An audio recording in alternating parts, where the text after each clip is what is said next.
I thought I had everything figured out. People used to tell me how lucky I was to be married to Claire Harris, the stunning social media star who had it all: beauty, charm, a massive following, and a life of luxury. I remember the first time I saw her. It was at a gala, one of those high-profile charity events where the world's wealthy and influential gather. She stood out in a sparkling red dress, effortlessly drawing attention from everyone around her. There was something magnetic about her. Her smile, the way she carried herself, it was as if the world was her stage, and I was just a lucky bystander. At the time, I was a cop in a small town. My life was simple, grounded in the routines of law enforcement. But I couldn't ignore the pull I felt toward her. She was everything I wasn't: successful, glamorous, and full of ambition. When we first met, Claire seemed like a perfect match for me. She made me feel special, like I could be part of her world. Our marriage felt like a dream at first. I was proud of her success, even though it meant long hours and her being constantly in front of cameras or attending some event. I'd be at home waiting, watching her online life unfold, always showing our perfect relationship for her followers. Claire had mastered the art of the perfect couple. We were always at the right places, wearing the right clothes and saying the right things. She built her brand. She was smart, manipulative, and people loved her. And I, her ever-loyal husband, stood by her, doing what I could to make her happy, trying to give her everything she wanted. But over time, things started to shift. Small changes at first: Claire staying out late, canceling plans, becoming increasingly absorbed in her social media world. At first, I didn't question it. She was working hard, right? Building her brand, her empire. But as days passed, I couldn't ignore it anymore. She seemed distant, disconnected. I don't know why I started suspecting something was off. Maybe it was a gut feeling, or maybe it was because I was seeing less of her. But one night, something changed. I was sitting at home, browsing through some old photos of us. I came across a message on my phone from an unknown number. It wasn't like the typical spam texts I'd get. This one had a link, and I don't know why, but I clicked on it. The video that loaded was almost too much to bear. It was Claire, at some expensive hotel, laughing and sitting too close to a man I didn't recognize. There was an intimacy in the way they were together, a connection that felt real. And the worst part? The look in her eyes when she looked at him, it wasn't the way she ever looked at me. It was the look of someone in love, or at least someone who was pretending to be in love. I confronted her the next day. I had to know the truth. She tried to play it off, said it was just a business meeting and I was overreacting. She was so convincing, so smooth. I wanted to believe her. But in my gut, I knew something was wrong. Something had been off for months, maybe longer. I started digging, checking her phone when she wasn't around, asking questions to people who might know. The more I found, the worse it became. Claire wasn't just seeing one man. She had been juggling multiple affairs. Rich businessmen, celebrities, high-profile figures who were easily charmed by her looks and her carefully crafted persona. And all the while, I had been there, playing the fool, believing in the illusion she had created. I felt disgusted with myself. How had I let this happen? How had I not seen it sooner? She had been manipulating me, using her charm to get money and gifts from these men who thought they were special to her, but they were just part of her game. And I was no different. I had been just another man who got caught up in her web. I couldn't just sit back and take it anymore. I hired a private investigator. I knew it would confirm what I already suspected.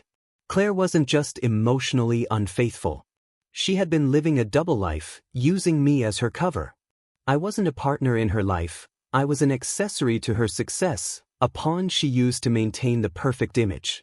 And the worst part? She had no shame in it. The confrontation was inevitable. One night, after I had seen enough, I walked into the living room where Claire was sitting, working on her laptop. I didn't even try to hide my anger.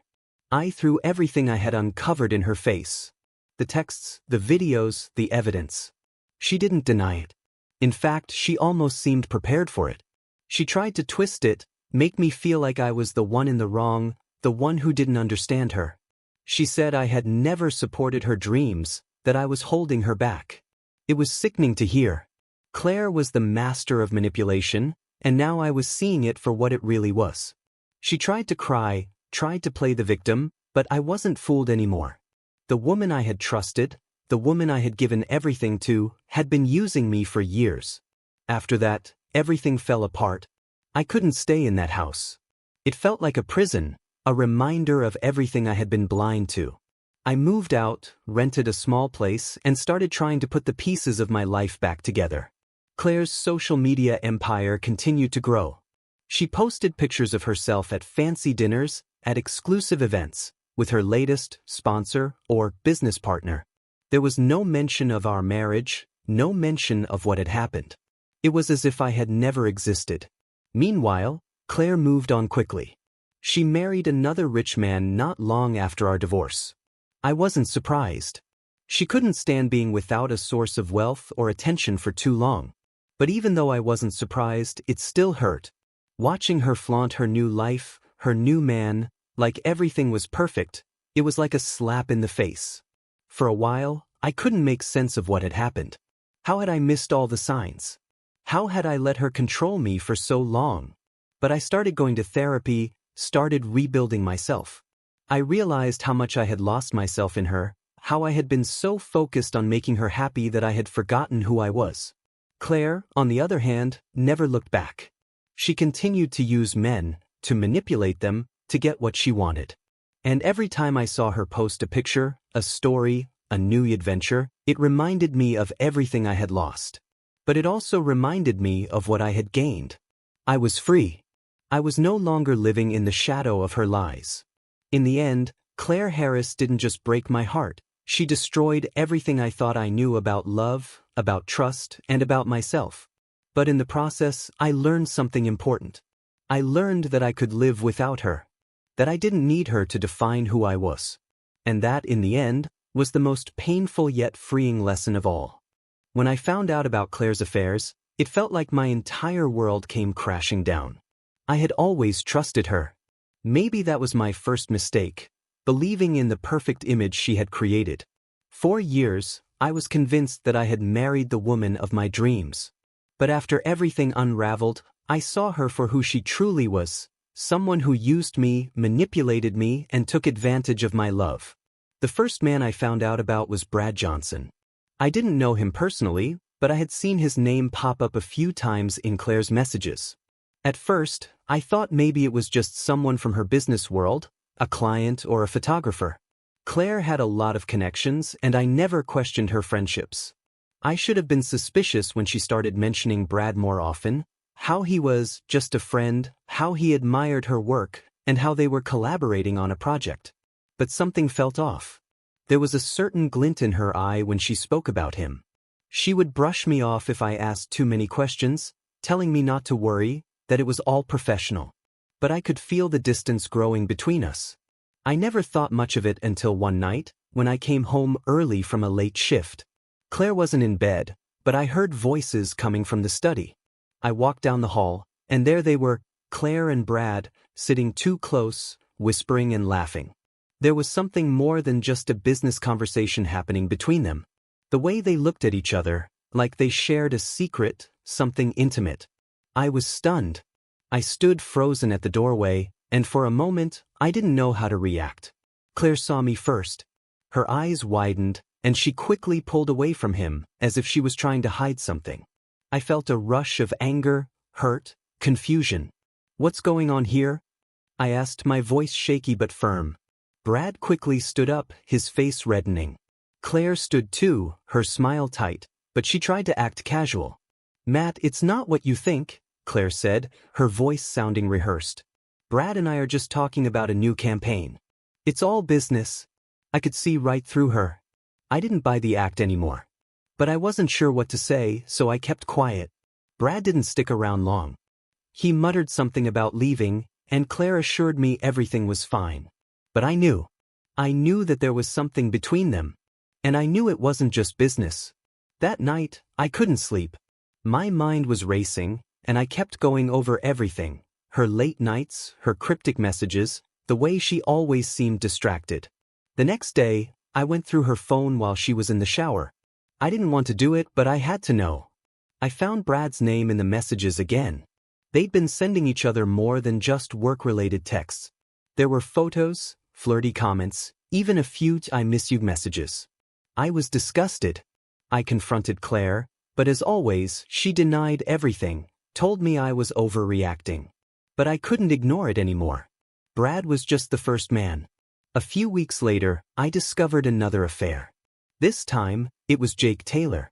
He was a friend of Claire's from her social circle, a wealthy real estate developer. I'd met him a few times at events, but I didn't think much of him. He seemed like just another one of the men who adored Claire's beauty and charm. But the more I learned, the more I realized Jake wasn't just another admirer. He was someone who had slipped past my radar, someone who had been a part of Claire's life in a way I never even suspected. I found Jake's name on a receipt from a high-end restaurant. It was a place Claire and I had been to together a few months back, but this time, the date was different. The receipt was from a dinner she had gone to with him. It hit me hard. I had trusted her. I had believed that we were building a life together, that we had something real. But now, it was all unraveling before my eyes. I waited for Claire to come home that night. When she did, I asked her about Jake. She hesitated, then tried to laugh it off, saying it was nothing, just a casual dinner to discuss business. But I could see it in her face. She was lying. I kept pressing her, asking if there was something more between them. Finally, she admitted it. She had been seeing Jake for months. She had kept it from me, hidden it behind her perfect facade. And the worst part? She didn't even feel guilty. It was as if she was entitled to these affairs, as if she deserved them because of her beauty, her success. But there was one more man. One more betrayal that would crush me completely. Sam O'Connor. Sam was someone I'd met only once at a charity event. He was a businessman, a powerful man with connections in the fashion industry, and I had always been polite to him, assuming he was just another person in Claire's orbit. But after everything with Brad and Jake, I started to notice his name more frequently in Claire's phone. I didn't need to hire a private investigator. I could see the signs on my own now. There were late-night phone calls, texts filled with inside jokes, and messages that were clearly more than just friendly. I knew then that Sam was the last piece of the puzzle. One evening, I decided to follow Claire after work. I had no real proof, but something inside me told me to trust my instincts. I trailed her from a distance, keeping a close eye on her. She drove to an upscale hotel in the city, a place I had never seen her go to before. I parked a block away and watched as she entered. My heart pounded in my chest. I knew what was going on, but seeing it with my own eyes made it worse. I stayed there for hours, watching the hotel entrance, waiting for her to leave. She didn't come out until the early hours of the morning, looking disheveled, a little too happy, a little too carefree. I had my answer. Claire was with Sam. She had been lying to me, using me, all while carrying on a secret life with these men. When she came home, I didn't even have the energy to confront her. The proof was right there in front of me, and I knew it would be pointless. Claire wasn't sorry. She didn't care. She never had. I thought I knew the woman I married, but I didn't. Claire was a master at creating the illusion of the perfect life. To the outside world, we were the ideal couple, successful, happy, admired by everyone. But behind closed doors, she was living a lie. She had been cheating on me with 3 different men, never once telling them about me, her husband. She had been using me, playing me for a fool, all while taking whatever she could from these men who thought they were special to her. I wanted to confront her, to demand answers, but I already knew the truth. There was nothing left to say. Claire had used me for everything I was worth, emotionally, financially, and mentally. And now, I was left with nothing but the wreckage of a marriage I thought was real. I've been a police officer for over 15 years, and I've seen my fair share of lies, deceit, and criminal behavior. But nothing prepared me for the day I realized that the person I trusted the most, the person I thought I knew better than anyone, had been living a double life behind my back. It started with small things, small enough that I could brush them off at first. Claire was acting different. She wasn't as affectionate as she used to be. The late nights out became more frequent, and the excuses didn't add up. I'm not one to jump to conclusions, but something about the way she was acting made me uneasy. We'd been married for 7 years, And up until then, I'd never once doubted her. But the changes in her behavior began to raise red flags that I couldn't ignore. It was the subtle things that first caught my attention. I'd come home after a long shift and find her on her phone, texting, her face hidden behind the screen. The same phone she used to keep on the kitchen counter for anyone to see. She'd laugh at messages, but when I asked who they were from, her answer was always vague. Just friends or work stuff. Her smile seemed more forced, more distant. It was like I was becoming a stranger in my own home. I tried to dismiss it, thinking it was just stress from her work or the pressures of her social media career. But as the weeks went on, I started noticing more glaring inconsistencies. There were evenings when she'd leave the house without telling me where she was going, claiming it was for business meetings.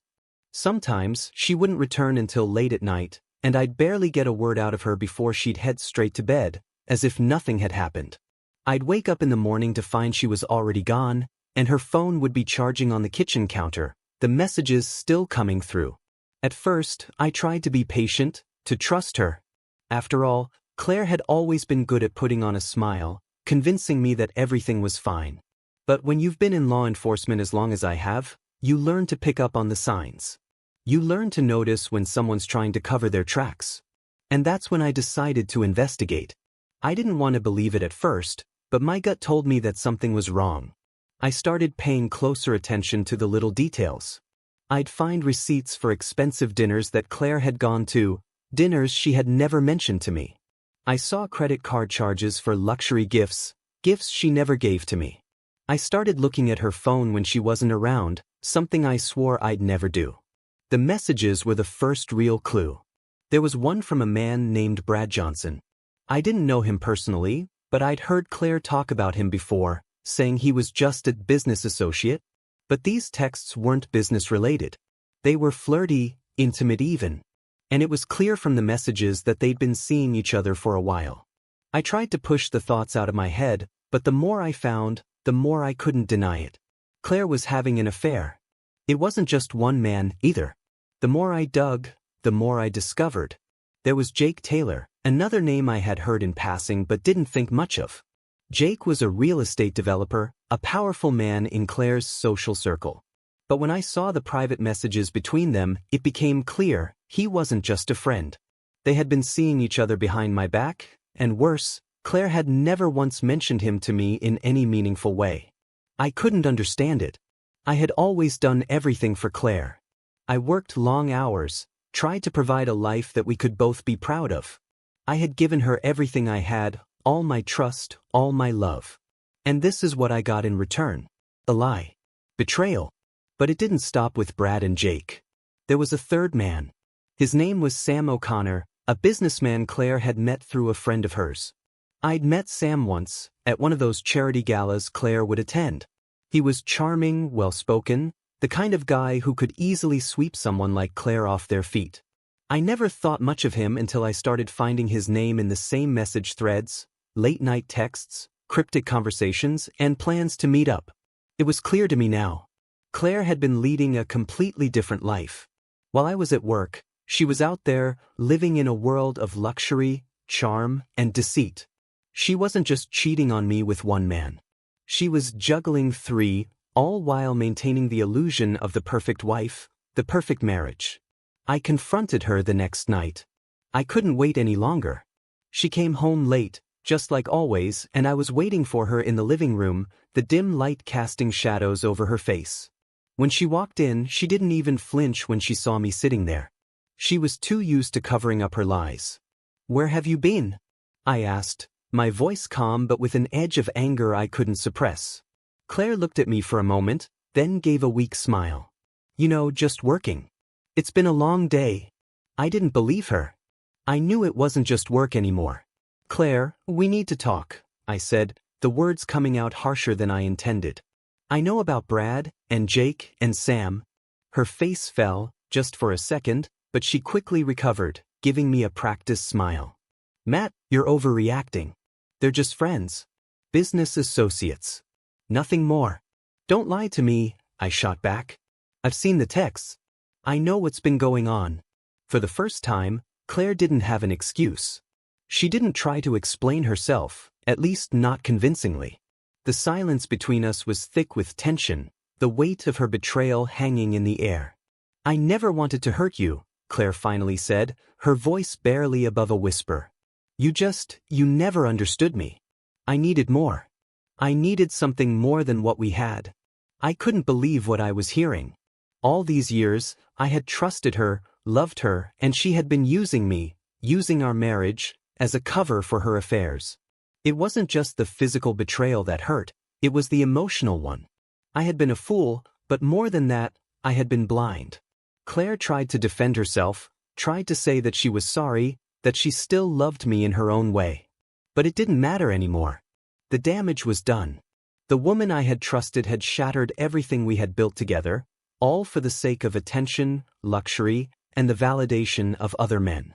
I didn't know what to do after that. I felt numb, like everything I had worked for, everything I had believed in, had been taken from me. I was a police officer, I had seen people's lives fall apart, but this was different. This was my life. My marriage. And now it was all a lie.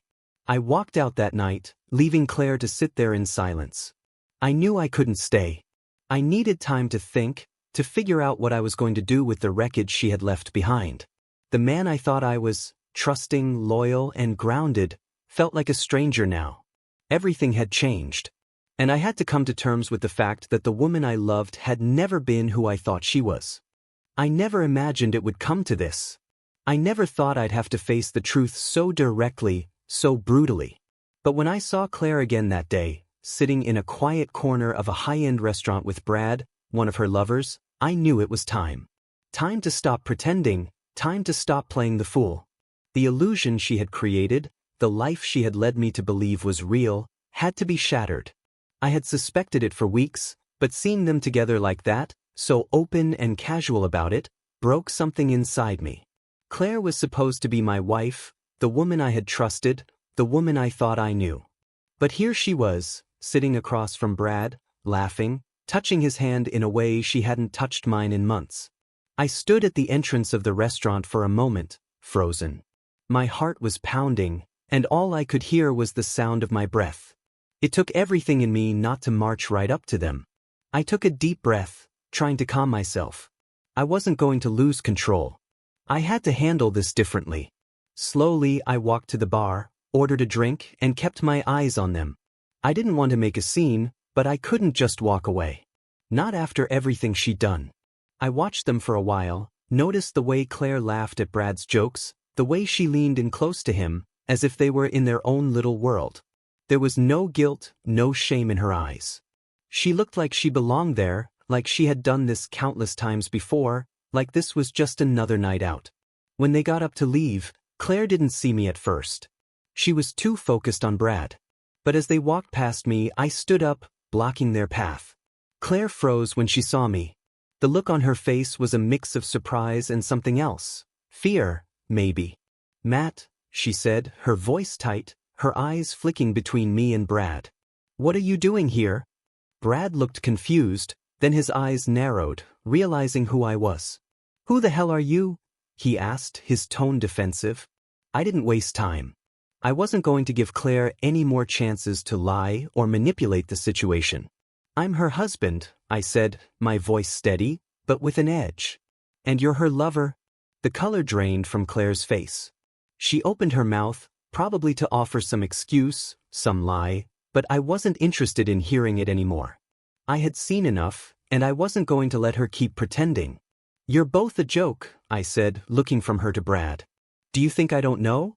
Do you think I haven't seen the messages, the receipts, the late nights? You've been lying to me for months. You've been sleeping around with him and 2 other men. And all while I'm working my ass off to support this marriage. To support you?" Claire's face turned bright red, but she still didn't say anything. She didn't defend herself. There was nothing left to say. Brad looked uncomfortable, his gaze flicking nervously between me and Claire. He looked like he wanted to leave, like he didn't want any part of this confrontation. But I wasn't going to let him off that easy. "You think you're special?" I asked, turning to Brad. "Do you think she cares about you? Do you think she's going to stay with you when you're not useful to her anymore? Wake up." You're just another guy in a long list of men she's been using. She doesn't care about you. She never has. Brad's face hardened, but I could see the doubt creeping into his eyes. Claire's perfect image was starting to crack, and I wasn't going to stop until it was completely destroyed. I turned to Claire. I'm done with you. You're a liar. You're a cheat. And you don't deserve me. But don't worry, you'll never have to see me again. I'm going to make sure everyone knows the truth about you. Claire opened her mouth to speak, but I didn't give her the chance. I walked away from them, leaving her standing there in the middle of the restaurant, her face pale, her shoulders slumped. She didn't follow me. She didn't try to stop me. I could feel her gaze on my back, but I didn't care anymore. The next few days were a blur. My anger had settled into a cold, hard certainty. Claire had thought she could keep living her double life, playing me for a fool, but I wasn't going to let her get away with it. I had already uncovered the truth, and now I was going to make sure her other lovers knew exactly who they were dealing with. I started with Jake Taylor. He was the second man in Claire's life, another rich, successful man who had been more than happy to play along with her game. I didn't waste time. I showed up at his office unannounced, and the look on his face when I introduced myself was priceless. He tried to play it off, tried to act like he didn't know what I was talking about, but I wasn't buying it. You've been seeing my wife, I said, standing across from him in his sleek, glass-walled office. You think she's in love with you? You think you're different from the others? Let me tell you something, Jake. You're just a placeholder. She uses men like you for money, for status. She's been lying to you the same way she lied to me. And the worst part? You never even knew she was married. Jake's face twisted with anger. Who the hell are you to come in here and talk to me like that? He spat. I didn't flinch. I'm the guy whose wife you've been sleeping with. I'm the guy you've been playing behind my back. And I'm here to tell you the truth. Claire doesn't care about you. You're just another guy she uses to get what she wants. He started to argue, but I didn't give him the chance. You're not special. You never were. So don't think she's going to pick you when the money runs out. She's already moving on to the next one. With that, I turned and walked out of his office, leaving him standing there with his mouth open. It felt good, in a way, to expose the truth. I was done being the one in the dark. Next, I went to see Sam O'Connor. He was the third man Claire had been seeing, and to be honest, I didn't know much about him except that he was wealthy, connected, and had always been around at the right times. I didn't give him the courtesy of a warning. I showed up at his house, knocked on the door, and when he opened it, I didn't waste time with pleasantries. Sam, I said, my voice cold. I met Claire's husband. And you've been sleeping with my wife. Sam's expression flickered with recognition, then annoyance. What the hell is this about? He asked, crossing his arms. It's about you being a part of the lie, I said. It's about you being one of the men Claire has been seeing behind my back. You think you're different from the rest? You think she's in love with you? She's not. She's been using you, just like she used Brad and Jake. And I'm done being the fool. I saw the realization hit Sam's face. He didn't have the same bravado as Jake. He looked more uncomfortable, more self-conscious, like he didn't want to be caught up in this mess. Stay away from her, I said. She's not worth it. You're not the only one she's playing. Don't let her make a fool out of you too. I turned and walked away, feeling a strange sense of closure. I had exposed the truth, not just to Claire but to all of them. The men who thought they were special, who thought they were getting something she couldn't give anyone else, were now fully aware of who she really was. And for once, I felt like I had the upper hand. When I left Sam's house, I didn't feel triumphant. I didn't feel like I had won. But I felt like I had finally taken control. The truth was out there now. And Claire, no matter how much she tried to hide it, would have to face the consequences. I never thought I would end up here. I never imagined that I'd be sitting in a courtroom, facing charges for something I didn't do, for a crime I didn't commit. But here I am, accused of murdering my wife, Claire Harris, and every day feels like a bad dream I can't wake up from. Claire's death was a shock to everyone, though not to me. Not in the way you might think.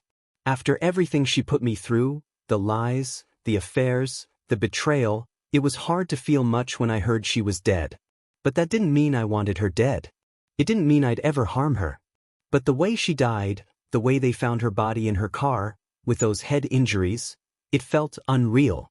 She was found in the driver's seat of her car, parked on a quiet street just outside the city. There were signs of a struggle. Her clothes were torn, and there was blood everywhere. The police said the head injuries were consistent with blunt force trauma, and they quickly ruled her death a murder. The worst part was that they found DNA under her fingernails. It didn't take long for the authorities to connect the dots. I was the last person to see Claire alive, and I had the motive. The whole town knew about the affair, knew about the mess she had made of our marriage.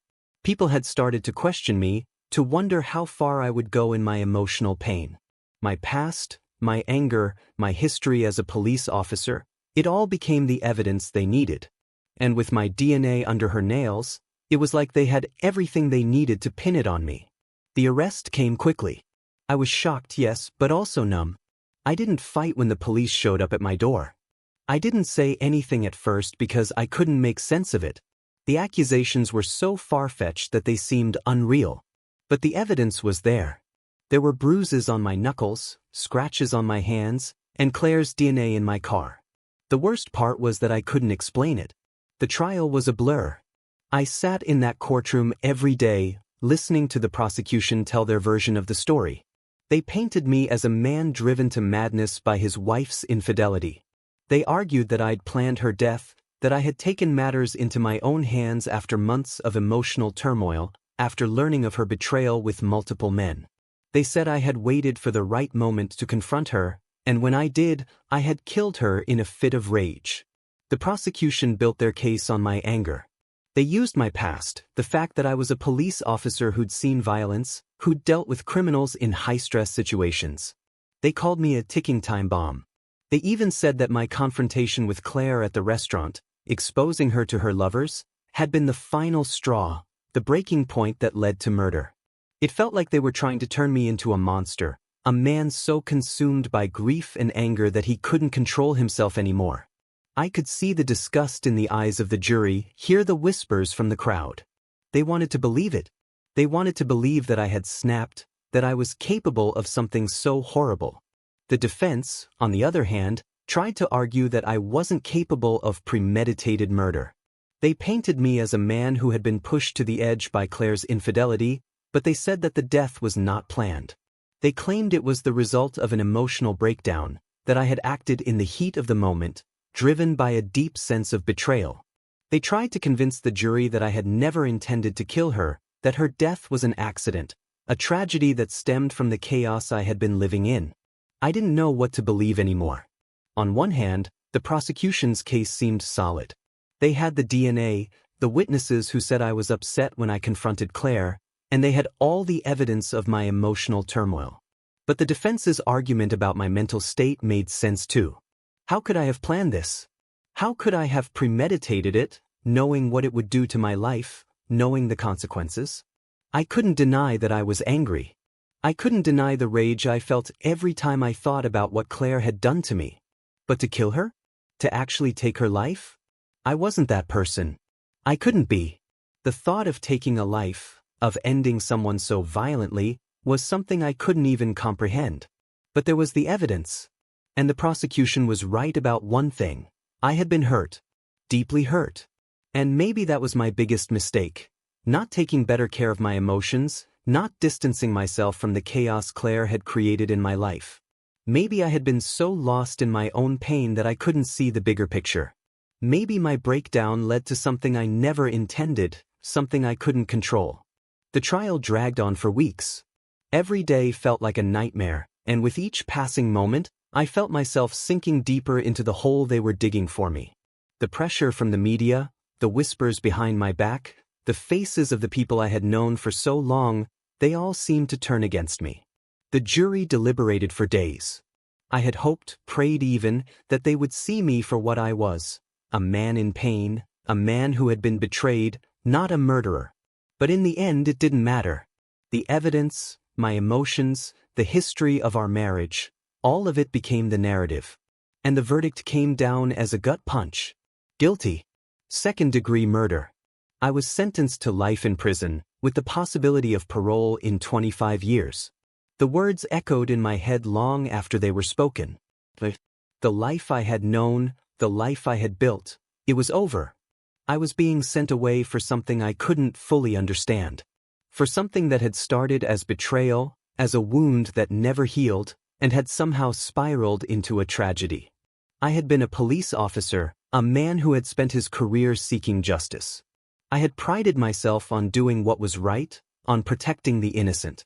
And now, I was being punished for something that I didn't fully grasp. How had I gotten here? How had it come to this? I don't know if I'll ever have the answers. Maybe Claire's death was an accident, a mistake that shouldn't have happened. Maybe it was the result of a breakdown, an emotional crisis that spiraled out of control. But now, all I have is time. Time to reflect, to question everything, to live with the consequences of my actions. And the hardest part? The hardest part is knowing that Claire will never get to answer for what she did. She'll never have to explain the years of lies, the deceit, the way she destroyed everything I believed in. She's gone, and I'm left here, trying to make sense of it all, knowing that my life will never be the same again.